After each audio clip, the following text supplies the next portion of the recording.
Hello YouTube. I want to talk to you guys about the mold situation I've been dealing with. Um, Basically, I kind of just fell into this without, obviously knowing what was going on. And the last few months have been a huge eye-opener for me on mold in a house and how severe it can be and what it can do to your health. Um, it, I discovered it because I'd been getting so sick, and I've been developing these uh, choking episodes at night where I would go to sleep, and sometimes I would take Benadryl because it would just seem like my allergies were really acting up, and then I would wake up and it would feel like there was like a lump of something in the back of my throat. I couldn't cough it up. First time it happened to me severely was back in 2011. It was right after Thanksgiving on Black Friday. I woke up choking, and I immediately knew I had a problem when I was coughing.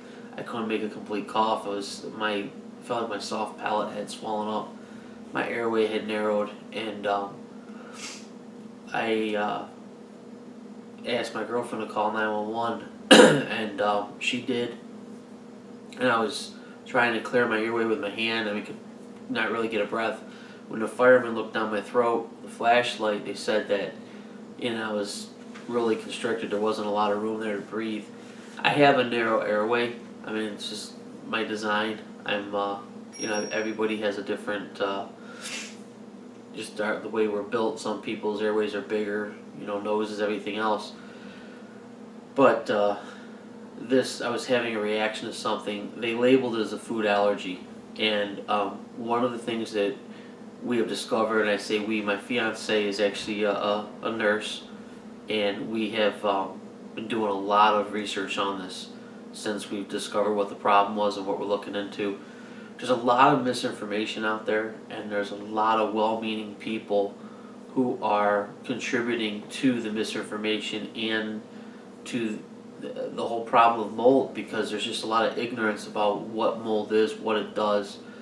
As a contractor, I've always been told over the years, you see mold, you just remove the water, which is true. You need to remove the moisture to stop mold. Spray it with some bleach and you're done. If it's a severe problem, bleach it, throw some Kills on it, and you're done. That's actually inaccurate, and there's a couple problems there. One is it leads to people just throwing bleach at everything and misusing bleach. Bleach is caustic. It's very dangerous, and it can hurt you to the point of killing you. If you're going to use bleach, depending on the problem, depends on how much you should use of it, how diluted it should be, and you should wear a respirator. You should have some sort of an air system going on around you, whether it's open windows with a fan to get the ventilation going, but not just any respirator, not a dust mask. I'm talking a full-out respirator system rated for chlorine. They're about $40-50 at Home Depot, the ones I found. And even then, I think you should limit your exposure, because it can get, if it's a heavy concentration in the air, it can get in your eyes. You're going to want to wear goggles when you do it, protect your skin. And again, there comes a point when you need to look at something and say, if I'm going to try and do this myself with bleach, and I'm putting my health at jeopardy, maybe I should bring in a professional. Sometimes you see people trying to save $1, and they end up in the ER losing a limb or with a broken back or something because they were up on a ladder they never should have been on, doing something they never should have been doing. And this same thing comes back with this mold issue. Like I said, I was getting sick a lot, and when my fiance moved in with me, when she first we were dating and stuff, she said she noticed I seemed to be sick at times, and she was kind of wondering what was going on. Then when she started living with me, she started developing the same problems, and it was when she developed the throat lumps that we kind of knew there was something up, and she started looking for mold. And I have an old house I was redoing. It's an old farmhouse. There's no insulation on the walls. So what happens is I'm in Ohio. We had a bad winter last year. We have the winters and the four seasons. So you have this hot and cold thing going on in the summertime. You're running air conditioning in the house. There's no insulation. It's like the glass of water with ice in it on a hot summer day. The condensation builds on the outside of the glass. Same thing happens with your wall. You have the cold in, the hot out. They meet at that wall surface that's not insulated. They start to condensate. Put a shelving unit on there, and in front of it, put your books in it so it's nice and heavy. You're not going to move that thing for years. And now you've got this nice dark patch of wall that's moist, humid, and dark, and the mold spores get in there, and it's like a petri dish for them, and they start growing. So we did find some of that. We took care of it. We killed it, and bleached it. Used some Tilex, and just different mold removing things. And then we kept finding more mold in different areas of the house, but we kept getting sicker. And I have a video I'm going to be posting on these homemade air filtration things I was doing, where I took box fans and attached basically what's almost like a HEPA filter. It was a high-end filters from Home Depot. They were 99.7% efficient or whatever.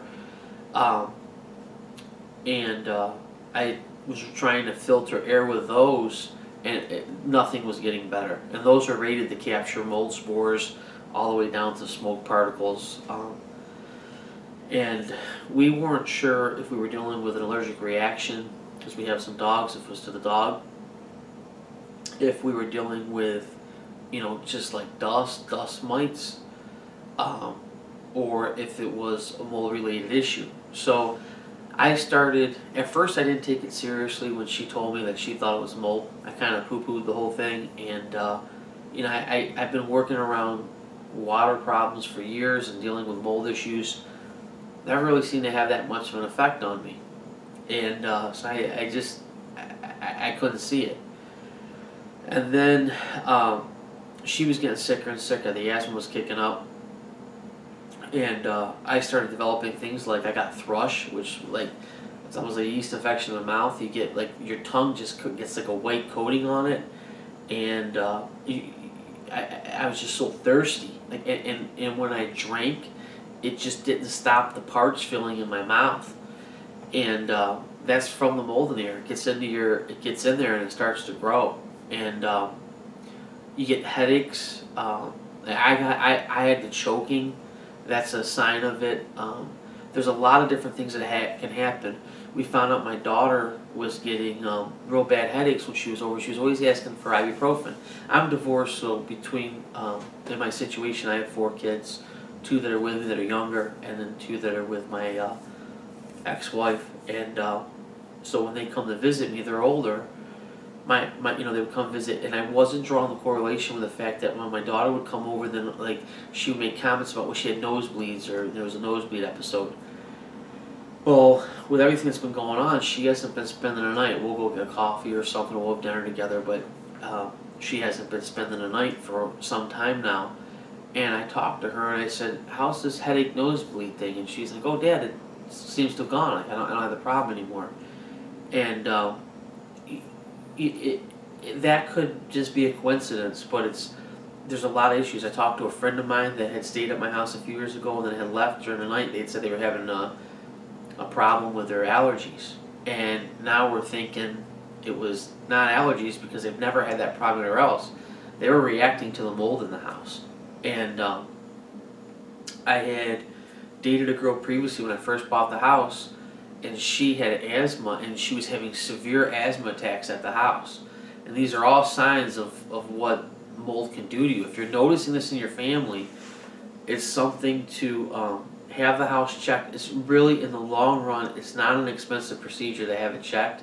It can go into a few $100s, but when you're thinking about health of your family, health of yourself, and the fact that what's the visit to the ER going to cost you?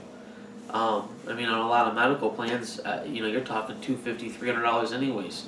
So to pay $300 or $400 to have somebody come in and do a test is well worth it, in my opinion. But I'm gonna do I think a series of videos on this. I'm doing this off the top of my head. It's late at night now. I did a update earlier because I've been offline now for probably over a month, and want to get back into getting some videos on.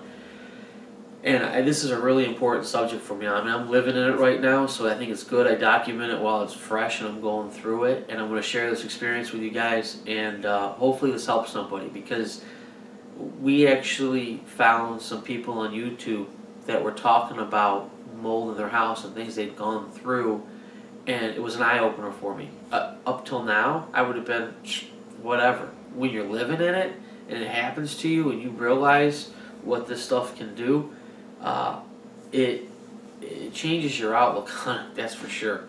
I mean, I'm out of my house. I have a house that I can't live in, and now I have to figure out how I pay for that house, pay for a place I'm renting. You know, we were at hotels for almost a month, and that's extremely expensive. And 4 people living in one room. I was just trying to, because I'm a self-employed contractor, I'm trying to run my business. At first we just wanted to sleep, because our sleep had been so disturbed with this, and just the hecticness of everything. Just I was getting 2-3 hours of sleep a night. I'd wake up, I'd choke. It was getting so bad. I knew that I wasn't going to die from it, but you get to the point where you're constricted and you're gagging. So I would drive myself up to the hospital. I have a hospital about probably less than 10 minutes from me, and I'd wake up at 5 in the morning just choking so bad. I would just drive up there. I would have mints with me and stuff, and I'd literally sit in the ER parking lot and drink a water or have a popsicle with me or something, and just try and let the throat relax so that I could try and catch a nap before I had to work the next day. And just psychologically saying, well, if this does get worse and your airway does constrict, there's an ER 50 feet from you. And that's how I was coping with it. And I was dealing with this before I knew it was mold, and I thought I was dealing with some kind of a snoring issue. Like I said, I went to my doctor. He said, well, food allergy. And then I would try and eat different foods, and I wasn't getting reactions to it. I have a reaction one night and then nothing the next with it. So it was really weird. Then I got those home test kits from Home Depot. They sell them for about $10. You can get them at Lowe's, Home Depot, any major home center will probably carry them. And they're Petri dishes, and you basically prepare the dish and you set it out and you do a test. And if you do it, you might get 1 or 2. There's always mold, and there's just different types. And if you do get a reaction, if you do those tests and you get one, you want to do one outside as well, because you may have mold in the outside air. So if it's inside and outside, that's a normal situation. Your area has mold in it. In my situation, when they did the test, there was almost nothing detected outside, and we had high concentrations. One, we have the toxic one, which for short they call it Stachy. It's like, it's got a big long name, Stachy or something, but it's the black mold that everybody freaks out about. I've got some of that. Aspergillus is another common one. Now Aspergillus is on like cereal products, like wheat stuff. I mean, it's everywhere, but you shouldn't see it in high concentrations. In my house, it was through the roof. I mean, the concentrations were extremely high, and we think that's probably what we were more reacting to than anything else was the Aspergillus. I did a Petri dish test in my bedroom, and it was off the charts. You're supposed to do it for an hour. I think I did it for between 1 and 2 hours, and we had like literally each little hit, when it produces, it takes about a day or so to show up. It's a colony. I had like 200 colonies in this little 3-inch dish. It's abnormal. And I showed it to a friend of mine, and they kind of were like, oh, well, that's probably just in the air. And this is where this whole ignorance thing comes in. People don't know, but they think they know, and then they think it doesn't affect them, then it shouldn't affect you. It's It's not irrational thinking, but unfortunately it's out there, and I'm sure a lot of those of you that are watching this can relate to it. You've probably got people you know that are just like that as well. But it kind of throws you off. You're thinking, well, this person I know, I trust them, and they're acting like this isn't right. Well, I had a mold expert come in, and I showed him some of my dishes, and he was freaking out. He's like, there's no way you should have those kind of concentrations in your house. We had the air test done, and an actual lab did it. We got the reports back, everything else. And the whole time we've been trying to lean toward allergies, dust, everything else. The dust came back almost next to nothing. What hit on this thing was these molds.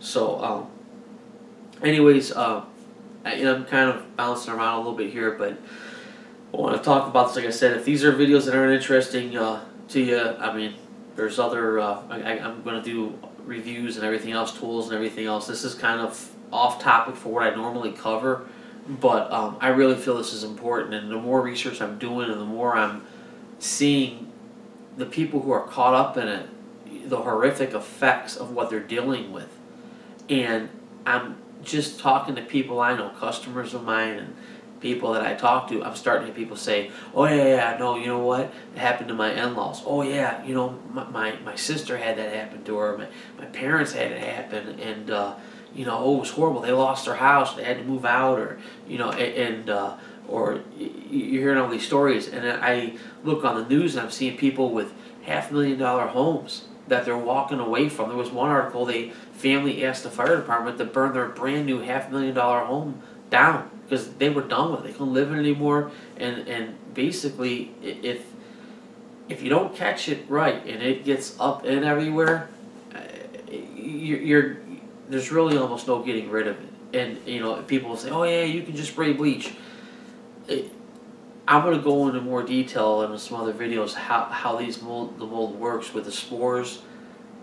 It's in the air. When you bleach it, really, a lot of times you're just turning it white. How dead mold spores can actually reproduce like years later. There's all different kinds of things. I mean, it's almost like space alien stuff when you realize what this mold spores can do and what it's potentially linked to. They don't know all the effects of what mold is and isn't responsible for.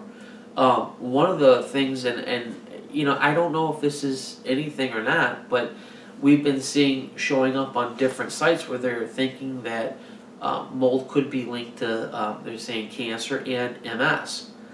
Well, I have a neighbor of mine, a friend of mine that has MS, and he's told me that, I didn't even know this, he goes to these MS meetings, and he said that the area that we live in is a hotbed for MS. I guess it runs along Lake Erie through north, I don't know if it's all of Ohio, but northeastern Ohio, and kind of runs up towards New York.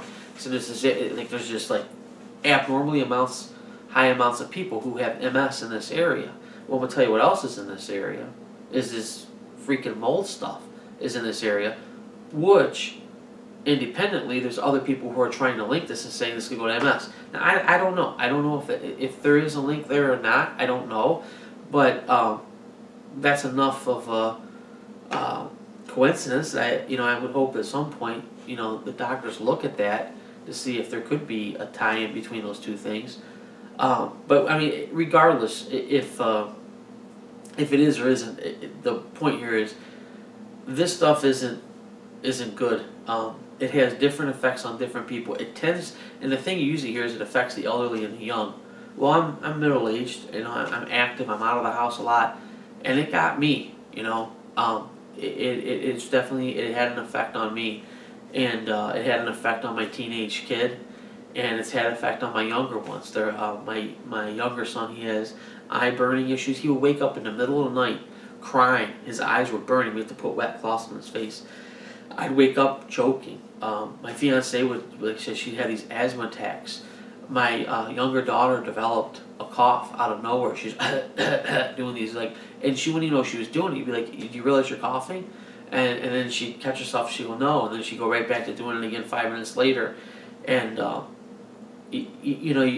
it's just when I look back on it and I see all the signs that I missed it's frustrating. It's sort of, but there was no way of knowing. There was no way of knowing what we had, and the whole time we were fighting it. You know, like I said, I had people close to me who were basically knocking it down and saying it's something else, it's this, it's that, and pushing it like they knew. Well, yeah, I know, it's this, it's that. And when we were doing our research online, we were finding out a lot of people were saying, listen, ignore your family, ignore your friends, listen to your body. Your body won't lie to you, it'll tell you what's wrong.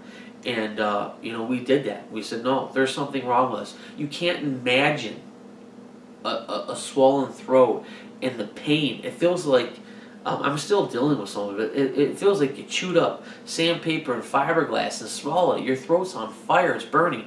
Apparently, I imagine that. And I did it at 5 in the morning when I was sleeping, so much so that it woke me up. And it's mind-boggling to me that people would even go down that path. But I've had more than one person say, well, do you think this is in your mind? Do you think this is something that, you know, it's an allergy thing, or it's like, okay, well, maybe that's what it is. And then that's when I did the steps and I started doing the testing. And when I got back the results here from the actual lab, I mean, you can't go any more than what I did. I mean, I went all the way out to a mold professional, had them come in, bring in their dishes and do their testing, and we definitely, everything now is making sense as to what we have wrong.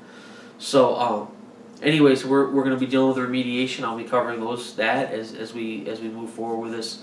Some of the things that go along with that, and if I run into pitfalls, I'm going to share them because you know, this information, you know, it may be very, very helpful to somebody out there who's going through it. If you are going through it and you have a question for me, you know, shoot me a message, shoot me an email.